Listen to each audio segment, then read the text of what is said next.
Welcome to the Slop Farm. Enjoy the video. In this video, I will show how to make German pudding easy method. Combine milk and sugar in a saucepan and whisk while heating gently. Whisk cornstarch into a small amount of cold milk to make a slurry with no lumps.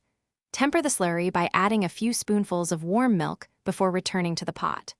Stir constantly until the mixture thickens and coats the spoon, then remove from heat and cool slightly before serving. Start warm and friendly by gathering all ingredients and measuring them out on the counter. Heat milk slowly in a saucepan over medium-low heat while stirring to prevent a skin from forming. Mix sugar, salt, and cornstarch in a separate bowl, then add a little cold milk to make a smooth slurry. Once the milk is steaming, temper the slurry and return it to the pot, stirring constantly until thickened. If you are enjoying this tutorial, please subscribe and like.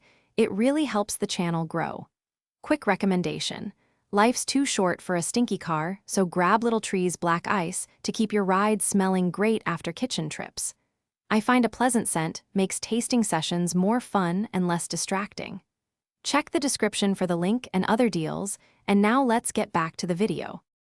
Keep the tone warm and encouraging while explaining useful tips to get perfect pudding. Stirring constantly prevents lumps and a scorched bottom, and medium-low heat gives you time to notice texture changes.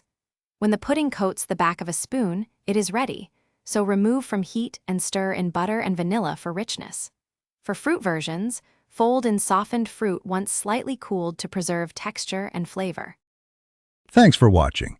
Consider subscribing if we helped you today.